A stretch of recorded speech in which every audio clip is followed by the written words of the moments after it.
À 78 jours du premier tour de la présidentielle, c'est un grand week-end politique qui se joue en ce moment, notamment à Lyon. Vous avez pu suivre en direct cet après-midi le meeting d'Emmanuel Macron. Demain, ce sera au tour de Jean-Luc Mélenchon et de Marine Le Pen. Pour en parler ce soir, Sandrine Charnoz, porte-parole de Benoît Hamon. Merci d'être avec nous. Bonsoir. À vos côtés, Axel Tessandier, vous êtes délégué justement d'En Marche, le mouvement d'Emmanuel Macron. Et Raquel Garrido, porte-parole de Jean-Luc Mélenchon. Entre parenthèses, qui a dit d'ailleurs que la politique était machiste. On est ravis que vous soyez toutes là. Question, Axel Tessandier, sur les chiffres. Cet après-midi, on va revoir une image. Il y avait énormément de monde. Ça, énormément de monde, ne peut comme à vous chaque démentir. fois d'ailleurs. Ça va de 7500 à 15 000. Vous êtes arrêté où ça dans le compteur? Alors je sais qu'il y avait énormément de monde à l'extérieur. Il y a 8000 personnes à l'intérieur. Je vous dis très très honnêtement, j'arrive de Lyon. Là, mon train est arrivé à 21h30. Donc voilà, j'ai pas... Il y en a beaucoup qui n'ont pas pu rentrer dans le Palais des Sports. Ah oui, énormément. Oui, énormément. Oui, qui regardait sur écran géant. Absolument. En fait, il y avait un écran géant à l'extérieur. Mais bon, pour être très très honnête, c'est à chaque fois comme ça qu'on fait un meeting. Et là, c'était vraiment un meeting impressionnant. Et oui, encore des gens qui n'ont pas pu rentrer. Et voilà. Donc, je ne veux pas vous dire de chiffres qui ne seraient pas réels. Mais oui, c'était blindé. Je ne peux pas vous dire autre chose. Est-ce que vous, ça vous fait peur? C'est vrai qu'Emmanuel Macron, à chaque meeting, il réunit énormément de monde. Est-ce que vous, ça vous effraie? Mais d'abord, je constate qu'Axel Tessandier est prudente sur les chiffres et elle a bien raison, contrairement à Emmanuel Macron qui, d'entrée de jeu, a annoncé qu'il y avait 8000 personnes dans la salle et 8000 dehors. Il y avait du monde quand même. Oui, mais pas 16 000. Ouais. Ça, c'est faux. Je ne comprends pas pourquoi on a besoin de mentir comme ça. Non, C'est pas mais nécessaire. personne n'a dit les chiffres exacts. Non, mais c'est Emmanuel toujours Macron, compliqué. Emmanuel Macron lui-même Bon. a dit à la tribune, et ça a été repris par d'autres de vos confrères, qu'il y avait 16 000 personnes, alors que cette salle a une jauge de 6 500 personnes. Ça, c'est attesté par n'importe qui. Vous allez en ligne, vous regardez la jauge, c'est 6 Oui, mais en 500. tout cas, on peut le dire, il y avait du monde. Et il y Est-ce que avait... vous, ça Non, mais vous attendez. effraie? Ça va être passionnant sur Aspect Plus. On va pas y passer des heures. Ça va être très très très très intéressant. Quand les manifestants de la CGT, par exemple, manifestent, vous donnez rarement le chiffre des manifestants de la CGT. On a police et manifestants, Là, CGT, voilà les je ne deux. sais pas combien, il y a de journalistes à Lyon aujourd'hui au mètre carré, parce que compte tenu des 3 meetings de Marine Le Pen, Macron et Mélenchon demain, il y a énormément de journalistes politiques. Il n'y avait que des journalistes dans la salle, en fait. Non, mais à Lyon, il y en a beaucoup et il y a des gens qui ont peur pour vérifier. Voilà, il faudra faire attention pendant cette campagne à ne pas se faire enfumer. Nous sommes des hologrammes, les 180 000 membres. Allez. C'est pas ce que j'ai dit, j'ai juste dit qu'Emmanuel Macron avait menti en disant que vous étiez 16 000. Alors, Sandrine, justement, on a souvent parlé de ces déçus du socialisme qui partent vers Emmanuel Macron. Est-ce que vous, ça vous effraie justement de voir tout ce monde à ces meetings, ce côté rassembleur d'Emmanuel Macron? Quand il y a des gens qui se déplacent pour écouter et pour faire un avis, moi, ça ne me ferait absolument pas. Je trouve que l'on sort d'une période où les Français et le peuple de gauche s'est senti un peu, a senti un petit peu sa parole confisquée. On est un peu dans une 5e République où vous élisez un homme Confirme, oui. en début et puis pendant 5 ans, vous n'avez plus de prise à part descendre dans la rue, vous déplacer. Le fait que des gens se déplacent dans des meetings, c'est une bonne chose, mais je souhaiterais souligner aussi la participation aux primaires de la Belle Alliance. Nous avons eu 2 millions de votants. Voilà, donc là, c'est pas des chiffres non plus. Ceux-là, ils sont attestés. Ils sont réels, voilà. Ça ne fera pas polémique de les dire. Et pour le coup, ce sont des suffrages et c'est extrêmement important. Et moi, je me réjouis que les gens se réintéressent à la politique, se renseignent et se déplacent. Alors, question, est-ce que Emmanuel Macron est vraiment de gauche? Écoutez-le cet après-midi au Palais des Sports. Lorsque le général de Gaulle lança son appel du 18 juin 1940, ah oui, ça n'était pas un large rassemblement de progressistes. Nous devons être honnêtes. Mais peu à peu, ce sont des femmes et des hommes qu'il a su rassembler, faire travailler ensemble, prendre tous les risques. Des communistes, des chrétiens, des francs-maçons, des conservateurs, qu'importe et tout, puisqu'ils avaient le même projet, la France.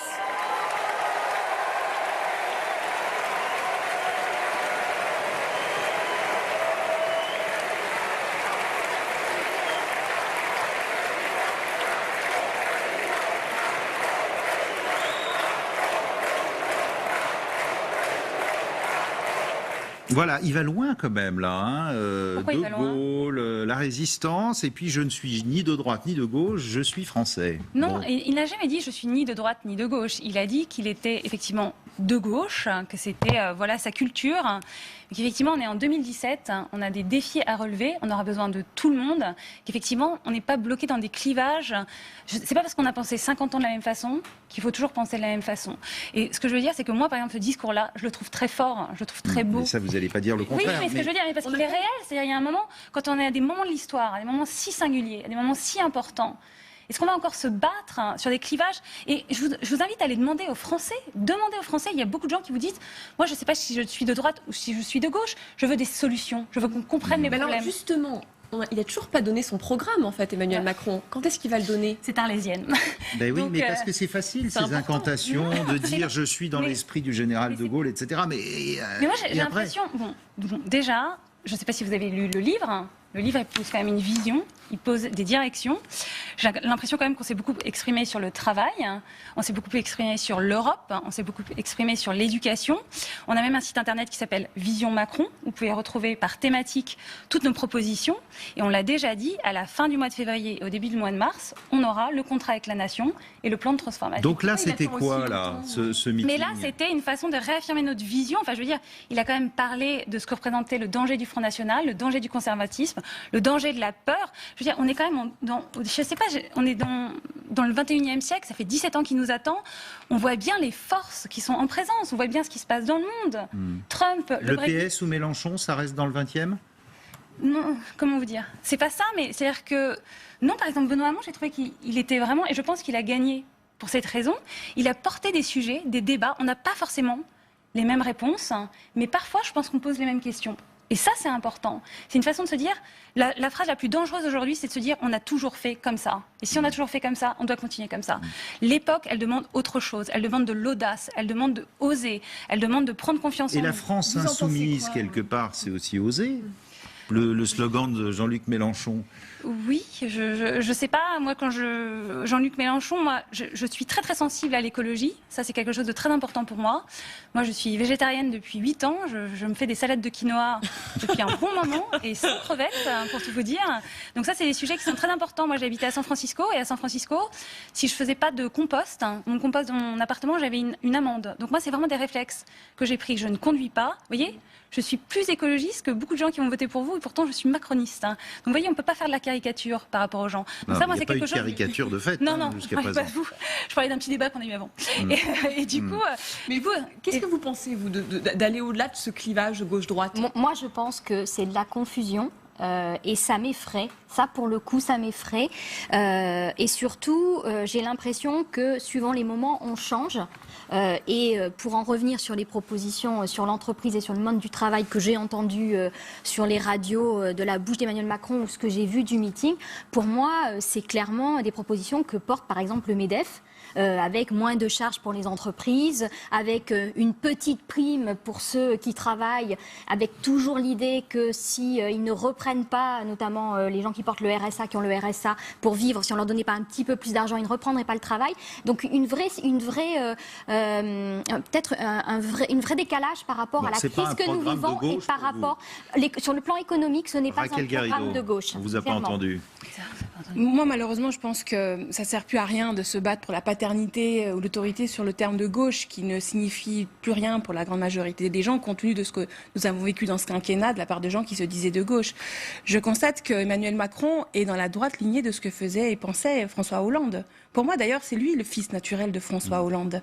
C'est un sous-marin de Hollande? C'est pas un sous-marin, c'est son fils naturel. C'est lui qui l'a allé chercher à l'ENA.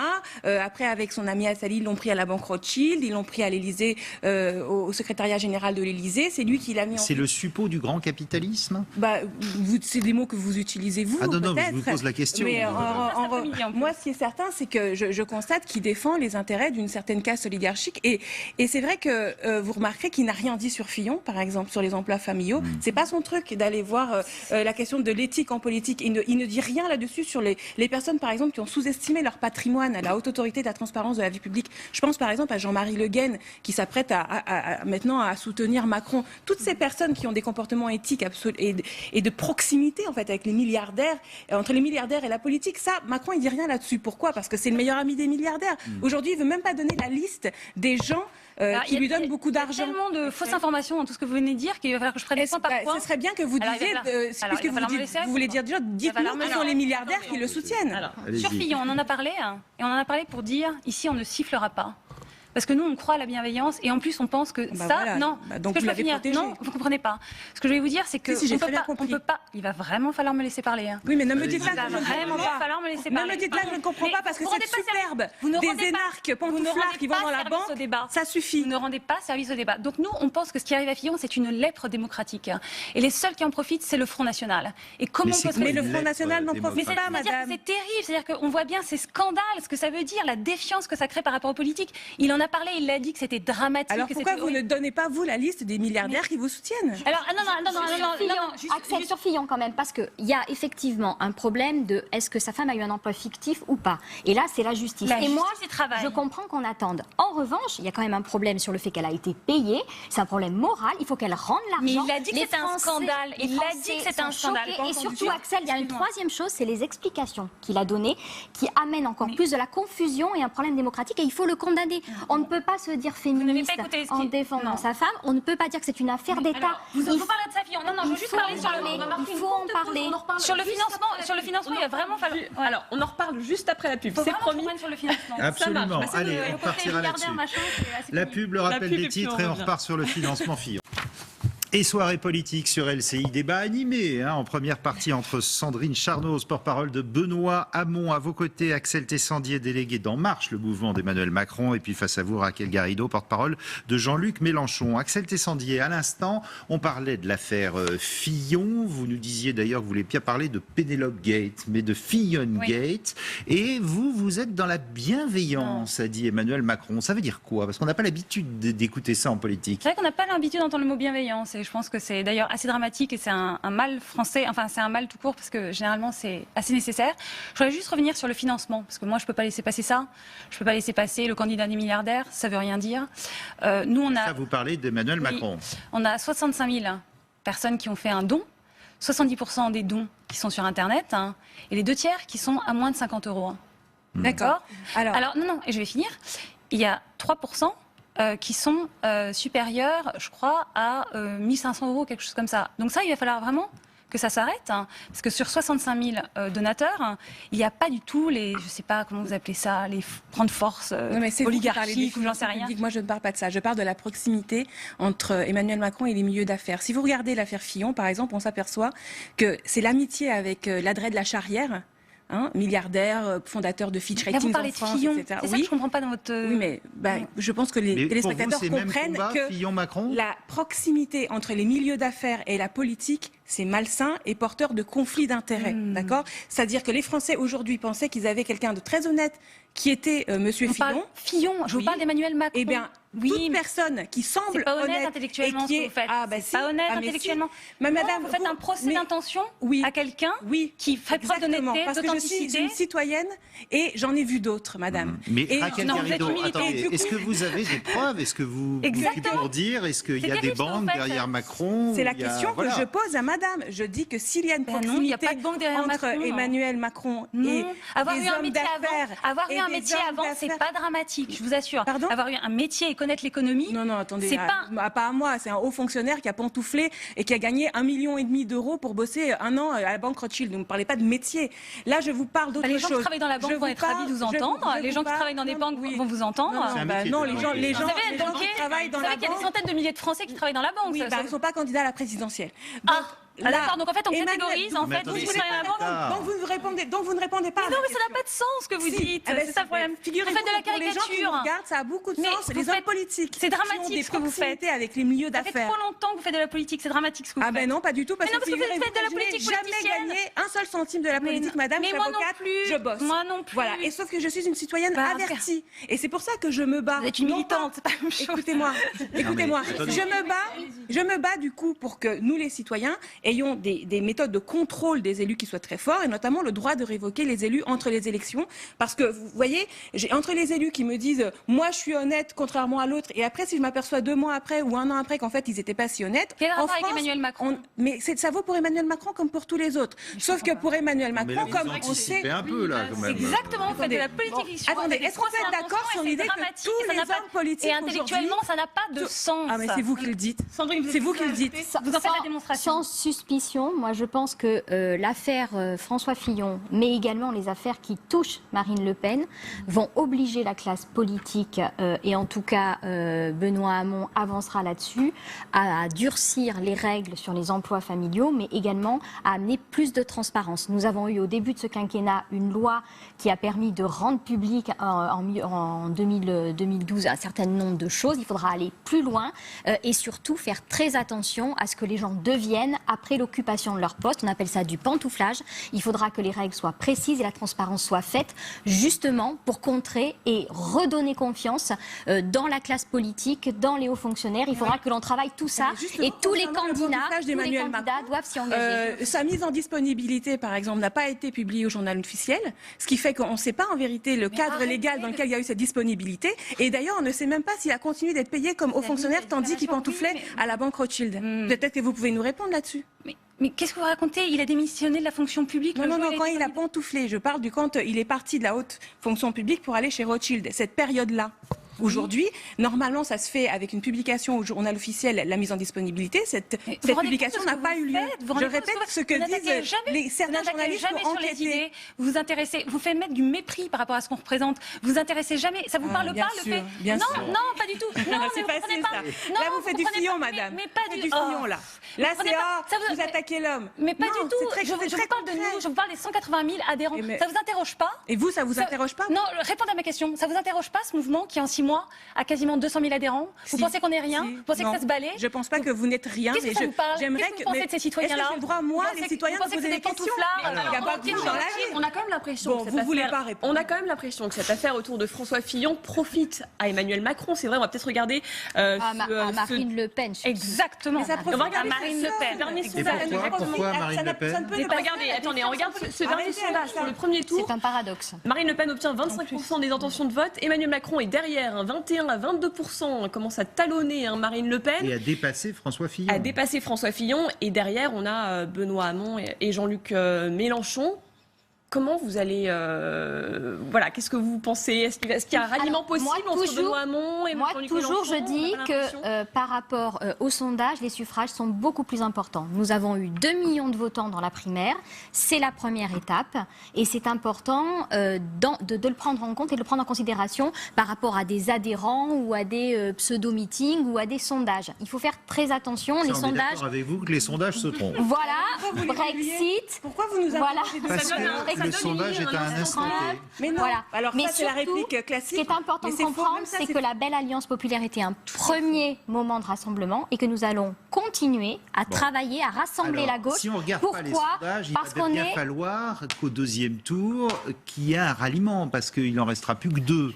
Alors, c'est pas forcément le ralliement d'ego qui est intéressant, c'est d'abord un travail sur les idées, les projets, pour continuer et poursuivre la dynamique. Donc nous, ce qui nous intéresse demain, en 5e République, c'est que l'ensemble de la gauche soit derrière un candidat avec un projet commun, parce que nous savons que c'est le seul moyen d'être au deuxième tour de l'élection présidentielle. Et c'est quoi l'ensemble de la gauche ? L'ensemble de la gauche, c'est ceux qui se retrouveront dans le projet que 2 millions de Français, du peuple de gauche, parce que de Français c'est peut-être un peu large, sont déjà venus approuver. Voilà. C'est-à-dire que c'est le projet, l'orientation, le chemin qu'a tracé Benoît Hamon, où il remet les transitions sur le monde du travail, transition écologique, transition démocratique, la place de l'Europe, tous ces thèmes-là sur lesquels nous avons montré ce que nous voudrions faire dans les prochaines années. Il y aura, comme nous l'avons dit, enrichissement avec l'ensemble des partenaires, mais pas réorientation. Mais pour l'instant, concrètement, le ralliement semble assez compliqué. Jean-Luc Mélenchon était invité du 20h de TF1 hier soir. On va l'écouter et puis on en parle juste après. Il faut tourner la page et c'est ça que, la raison pour laquelle les gens ont été votés pour M. Benoît Hamon, c'est pour dégager M. Valls. C'est pas pour le retrouver 5 minutes plus tard. Et moi, je ne vais pas aller, après avoir passé tant d'années dans l'opposition, à expliquer mes idées, à les mettre au point, au dernier moment, contre une poignée de sièges, me rallier à la confusion. Je dis bien à la confusion. Benoît Hamon a la possibilité de faire la clarté. Il est en position de force. Allez, qu'il y aille. Bon, c'est pas gagné là quand même. Rien que Écoutez, Mélenchon à Hamon, c'est compliqué. Déjà, le fait que Jean-Luc Mélenchon réponde est pour nous quelque chose d'important et de satisfaisant. Je tiens à le dire. Et ensuite, voilà, il n'y a pas d'ultimatum à donner. Il y a un travail à faire d'abord sur les idées, d'abord sur le projet pour voir ce que l'on fait ensemble. Raquel Garrido, deuxième tour, avant de parler de dégager qui que ce soit, on se met derrière des idées, encore une fois. Écoutez, moi, ça fait depuis 20 ans que je me bats pour la 6e République. Ça fait 10 ans que j'ai quitté le Parti Socialiste sur la base de cette analyse qu'il fallait que l'écologie soit plus importante que le socialisme, entre guillemets, pour résumer. C'est-à-dire que ça servait à rien de redistribuer les richesses si l'écosystème était plus viable pour l'humanité. Donc ces idées-là, aujourd'hui, elles ont profité à Benoît Hamon. Tant mieux, c'est bien, il a été élu. Donc il y a des points communs. Voilà. Donc ça, c'est formidable. Après, il y a quelque chose, je le disais tout à l'heure, c'est cette méfiance dont je vous parlais. Aujourd'hui, les citoyens ne croient plus sur parole personne. C'est-à-dire l'époque de la bonne foi présumée en politique, elle est morte. Et c'est pourquoi, pour moi, le plus important, ce sont ces garanties démocratiques solides. Je ne voterai pas pour quelqu'un qui ne s'engage pas à convoquer l'Assemblée constituante sur le fondement de l'article 11 de la Constitution. Je ne voterai plus jamais pour quelqu'un qui n'accepte pas d'être révocable, sa propre révocabilité. Parce que pour moi, le reste, ça n'est que blabla. Mais donc vous ne voterez ni pour... Alors, en ce qui concerne Benoît Hamon, il y a un problème supplémentaire, je vais vous dire, c'est qu'il a refusé, il a fait une réponse à Jean-Luc Mélenchon, il refuse de revisiter les investitures aux législatives. Or, le problème, si vous voulez, c'est que ce quinquennat qu'on vient de passer, qui est horrible, c'est 9 millions de pauvres, 6 millions de chômeurs. Il y a bien François Hollande qui est responsable, bien Manuel Valls, mais il y a aussi les députés qui se sont laissés faire sur le 49.3, qui ont tout voté. Eh bien, la plupart, ce sont les mêmes qui sont reconduits aujourd'hui par le Parti Socialiste. Alors on me dit, mais vous comprenez, il y a des règles du Parti Socialiste, ils ont déjà été désignés. Bon, bah alors quand ça les arrange, c'est ouvert, c'est la primaire, et quand ça les arrange plus, là, c'est les règles étriquées du Parti Socialiste. Mais et là, je dis, ne nous prenez pas, ne nous prenez... Non, vous, je ne sais pas si vous êtes coincé. Moi, je ne suis pas coincée. Ce que vous dites, là, le ralliement, Moi, je ne suis pas coincée, parce que je pense justement que la force de cet engagement de Jean-Luc Mélenchon sur la constituante, la 6e République, le droit de révoquer les élus, etc. Je pense que c'est de nature à mobiliser l'ensemble de ces Français qui, je vous disais, étaient dans la défiance, la suspicion. C'est peut-être pas les mêmes qui se sentent proches du Parti Socialiste, je l'admets. Mais pour moi, la victoire, c'est-à-dire le fait de construire une grande majorité victorieuse, en tout cas qui passe au 2e tour, elle est parmi ces gens qui sont aujourd'hui dans l'ère de la suspicion. Et l'important, c'est que cette ère de la suspicion, elle passe à l'ère du contrôle citoyen. Sauf que vous risquez de louper tout simplement le coche si vous ne vous ralliez pas au 2e tour à un candidat de la gauche, entre guillemets. Parce que c'est vrai que moi, c'est un risque que je suis prête à prendre parce que je pense qu'il y a plus de personnes, physiquement, des millions de personnes. Rester dans l'opposition? Pas du tout. Je pense que la seule façon de gagner, c'est d'aller chercher les millions de personnes qui sont dans, aujourd'hui, la suspicion en politique et qui réclament non pas des belles promesses et des retournements de dernière minute. À 3 mois de la présidentielle, et maintenant vous êtes descendu à 10%. Alors ne me parlez pas, s'il vous plaît, des sondages. Parce que si vous voulez, on va en parler. Non, mais attendez. Vous voulez qu'on parle des sondages? Je vais vous dire, moi. Ah, bah voilà. Non, mais d'accord. Axel Tessandier, qu'est-ce que vous pensez de tout ça quand il va falloir faire, vous aussi, le rassemblement? Nous, on est très tranquille parce que nous, on a pris nos responsabilités il y a des mois. On n'a pas participé à la primaire. On a un candidat, un mouvement.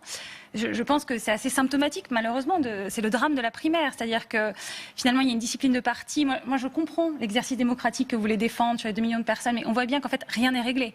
Et tout reste à faire. Nous, on a toujours dit qu'on était un mouvement progressiste, que c'était notre vision, notre projet de société.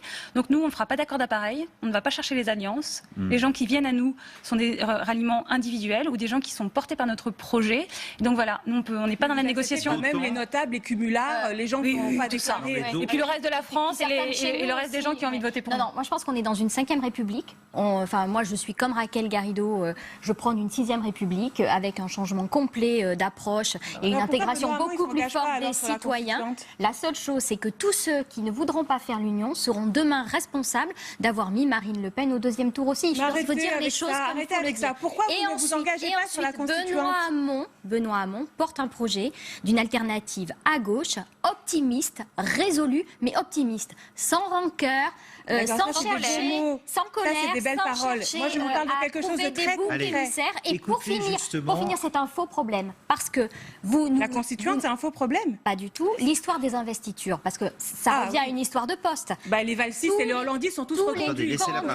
Personne n'est reconduit à ce stade et tous les candidats devront s'engager derrière le projet de Benoît Hamon et c'est à eux. Une information heureuse. Donc c'est-à-dire que c'est un fonctionnement de parti, Raquel Garrido, quand vous étiez pour un parti que vous avez fréquenté très très longtemps, que vous devriez connaître. Justement, la fronde, vous l'avez menée vous-même, vous n'avez pas respecté les décisions de Hollande. Donc ils vont faire la même chose avec vous. Si, ce qui n'y arrivera pas, mais si vous gagnez.